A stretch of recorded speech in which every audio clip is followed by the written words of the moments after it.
네, 안녕하세요.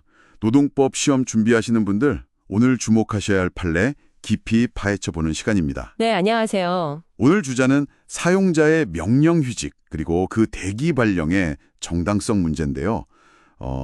특히 형사사건에 연루된 근로자에 대한 조치, 이거 참 어렵죠? 맞습니다. 대법원 판결을 중심으로 살펴볼 건데요. 시험에 이거 정말 자주 나오잖아요. 그렇죠. 아주 중요한 판례입니다. 여러분의 합격을 위해서 오늘 이 판례의 핵심, 맥락 확실하게 짚어드릴게요. 자, 그럼 바로 시작해볼까요? 네, 좋습니다. 이 판례가 중요한 게 뭐냐면요. 근로기준법에 나오는 그 정당한 이유라는 거 있잖아요. 네네, 제30조 제1항이요. 맞아요. 그 정당한 이유 없이 휴직시키면 안 되는데 이게 실제 사건, 특히 형사사건에 연루된 근로자에게 어떻게 적용되는지 그 한계를 좀 명확히 보여줬다는 데 의미가 있어요. 아, 한계요? 네. 그리고 여기서 또 중요한 게 소위 명령휴직 있잖아요. 회사가 그냥 일방적으로 쉬라고 하는 거. 네. 그거랑 또 징계 같은 거 하기 전에 잠깐 업무에서 빼놓는 대기 발령. 이 두 개의 정당성 요건이 어떻게 다른지 이걸 구별하는 게 이 판례 이해의 핵심입니다. 수험생분들은 이걸 꼭 구분하셔야 해요. 아, 명령휴직이랑 대기발령 요건이 다르군요. 사건 내용을 좀 보면요. 직원이 업무상 배임 혐의로 구속되니까 회사가 규정에 따라서 명령휴직 처분을 내렸다고 나오네요.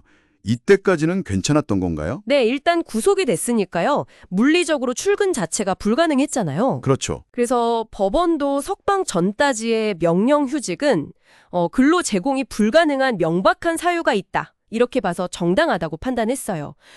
회사 규정에도 형사사건으로 구속됐을 때 휴직을 명할 수 있다는 근거도 있었고요. 아하, 그럼 그때까지는 사용자의 조치가 인정됐군요. 네, 맞아요. 거기까지는요. 그런데 이제 상황이 바뀌는 거죠.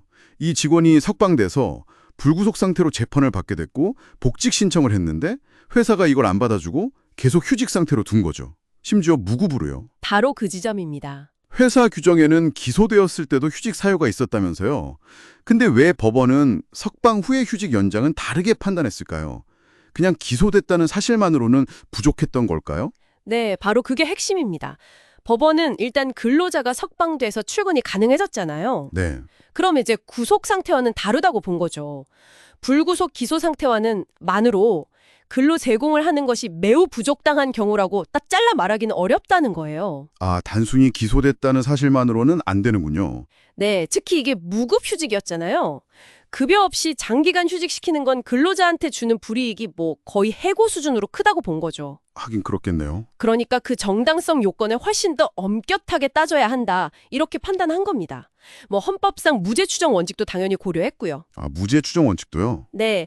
그러니까 결론은 회사 규정이 있다 해도 그 규정을 적용하는 게 구체적인 상황에서 합리적인지 또 근로자가 입는 불이익이랑 비교했을 때 타당한지 이걸 개별적으로 따져봐야 한다는 겁니다.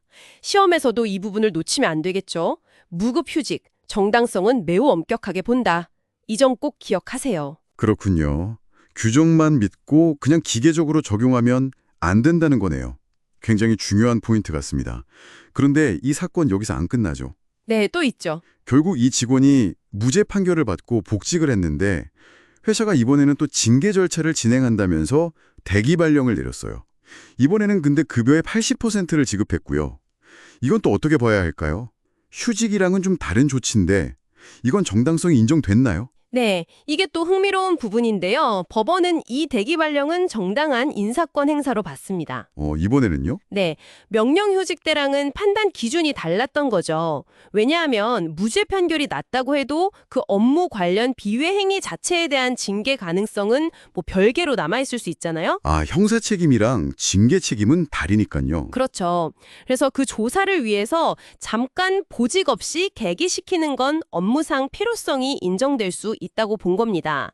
그리고 또 중요한 게 급여의 상당 부분, 80%가 지급됐다는 점. 네네. 즉, 근로자의 불이익이 아까 그 무급 휴직보다는 훨씬 적었다는 점도 중요한 판단 근거가 됐습니다. 아하, 그렇군요. 그러니까 시험에서 중요한 건 단순히 이게 휴직이냐, 대기 발령이냐 이 이름이 중요한 게 아니라 그 조치가 왜 이루어졌는지 구체적인 경위, 특히 근로 제공이 가능한지 여부, 그리고 급여가 지급되는지 여부에 따른 불이익의 정도, 이걸 법원이 얼마나 중요하게 따지는지를 파악하는 거겠네요. 정확합니다. 와, 무급이냐 유급이냐가 정당성 판단에 정말 큰 영향을 미치네요. 네, 아주 결정적일 수 있죠. 정리를 좀 해보면요. 구속 상태에서의 휴직은 정당화될 가능성이 높아요. 하지만 불구속 상태에서의 무급 휴직은 정당성을 인정받기가 매우 어렵다는 거. 네. 앞면에 징계 같은 어떤 명확한 목적하에 이루어지는 유급 대기 발령은 상대적으로 정당한 인사권으로 인정될 여지가 크다는 거죠. 결국 사용자의 어떤 인사 재량권하고 근로자 권리보호 사이에서 법원이 구체적인 상황에 따라서 균형점을 찾아가는 과정을 보여주는 판결이라고 할 수 있겠습니다. 이 판결에서 불구속 기소만으로는 근로 제공이 매우 부적당한 경우로 보기 어렵다고 했잖아요. 그럼 마지막으로 우리가 좀 더 고민해 볼 지점이 있을까요? 수험생분들이 한번 생각해 볼 만한 거요? 네, 있습니다. 법원은 불구속 기소라는 그 사실 자체만으로는 부족하다고 했잖아요. 네. 그렇다면 형사재판이 진행 중인 근로자에 대해서 도대체 어떤 다른 구체적인 사정이 있어야 근로 제공이 매우 부적당하다고 판단할 수 있을까?